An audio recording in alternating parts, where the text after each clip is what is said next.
फक्त 24 तासांसाठी आमच्या घरी आलेला पण कायमस्वरूपी स्मरणात लक्षात राहणारा असा हा क्यूटसा अतिथी म्हणजेच आपला छोटू बोकेश भाई.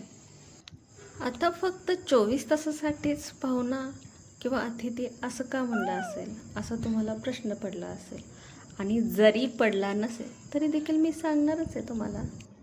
तसा आजचा दिवस काही एवढा खास नव्हता, पण या छोट्याशा बोकेश भाईच्या येण्याने दिवसाचा शेवट हा खूप छान झाला. त्याचं झालं असं की माझ्या छोट्या भावाला हा घरामध्ये म्हणजे घराच्या पायऱ्यांवरती आलेला बोकेश भाई दिसला. मग त्याने त्याला उचललं आणि तो म्हणला की छोटूसा बोका आलेला आहे, याला खायला दे काहीतरी, याला खूप भूक लागली. आणि तो इतका ओरडत होता की बस. मग आम्ही डायरेक्ट काय केलं, त्याला घेतलो आणि टेरेसवरती गेलो. टेरेसवर सोडला की त्याला सगळी जागा वगैरे नवीन असं वेगवेगळं दिसत होतं, त्यामुळे तो जास्तच ओरडत होता. आणि त्यात त्याला भूक एवढी लागली होती. मग म्हणलं घरी मासे आणले होते, ते मासे त्याला खायला दिले. त्यात शंभू आमचा तो लगेच नवीन मांजर आलं की थोडंसं त्याचं बघणं थोडंसं विचित्र झालं. पण या छोटूसा याला एवढी भूक लागलेली होती, एवढा खात होता. आणि खाता खाता जसं काय आम्हाला असं म्हणतो की धन्यवाद आम्हाला खायला दिल्याबद्दल. आणि शंभू त्याच्याकडं बघतोय. आणि आमच्या मांजरांचं एवढं आहे की कोणी जरी नवीन मांजराचं पिल्लू किंवा दुसरं मांजर जरी आलं ना तरी ते काय त्यांना मारत नाही. शक्यतो मोठ्या मांजरांचं काय माहीत नाही, पण छोट्या पिल्लांना तरी आमचे मांजरं काय ते मारत नाहीत. किती क्यूट ओरडत खातोय बघा. रात्री काय तो टेरेसवरच झोपला. सकाळी त्याची आणि शंभूची छानशी मैत्री झाली आणि म्हणलं आता याला आपण सांभाळणारच आहोत, तर म्हणलं सगळ्यांना एक साथ खाण्याची सवय लावूया जसं आमच्या पिल्लांना लावलेली आहे. म्हणून मग एकाच प्लेटमध्ये त्याला आणि शंभूला खायला दिलं. पण जिमू मात्र त्या प्लेटमध्ये खायला काय तयार झाला नाही. खाऊन झाले की मस्त शांतपणे झोपला. झोपून उठून थोडा वेळ शंभूसोबत खेळला, नंतर झोपला.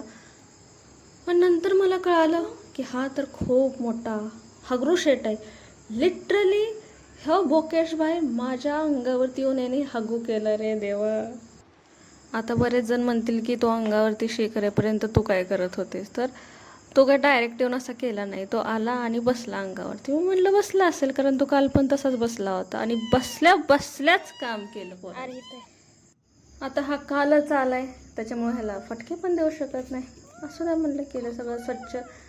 आणि मग काय दिवसभर ती जो खेळत बसलाय हा बोको भाई.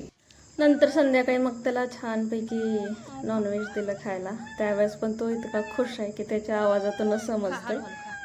आणि मी आणि माझा लहान भाऊ आम्ही दोघे खूप खुश होतो की म्हटलं आता याला आपलं छानसं घर भेटणार, खायला भेटणार. आणि तो पण खूप आनंदी होता. पण आम्हाला काय माहिती, हा आनंद आमचा आज पुरताच होता. आणि हे कदाचित त्याला माहीतच हवं की तो जाणार आहे, त्यामुळे तो या दिवशी खाल्ल्यानंतर सुद्धा तो माझ्याकडे सारखं यायचा, भावाकडे जायचं सारखं. असं सॅड फिलिंग ते लगेच त्याच्यातून पण दिसत होतं. तो खूप आमची माया करायचा, प्रेम करायचा. आम्ही पण त्याला तेवढंच प्रेम दिलं होतं. पण आम्हाला हे माहीत नव्हतं की तो फक्त 24 तासासाठीच आमचा सारथी होता. सकाळी ज्यावेळेस उठून पाहिलं त्यावेळेस तो आमच्यापाशी नव्हता. त्याच्या अचानक येण्याने जेवढा आनंद झाला होता त्याच्याहीपेक्षा जास्त त्याच्या अचानक जाण्याने दुःख झालं. त्या रात्री तर मला झोपच नाही लागली, कारण अश्रू ठीक आहे जाऊ द्या. ईश्वरचरणी फक्त एवढीच प्रार्थना केली की तो जिथे असेल तिथे सुखरूप असू दे आणि त्याला एखादं आमच्यापेक्षाही सुंदर असं प्रेमळ घर भेटावं, त्याला प्रेम करणारी माणसं भेटावी. कारण हा बोकेश भाई एवढा प्रेमळ आहे. आमच्या जीवनातील हा एक अविस्मरणीय दिवस होता. आणि बोकेश भाईसोबतच्या ज्या आठवणी आहेत त्या कायमस्वरूपी स्मरणात राहतील आणि त्याही खूप अविस्मरणीय आहेत. तू आमच्या आठवणीमध्ये कायम राहशील. मिस यू बोकेश भाई.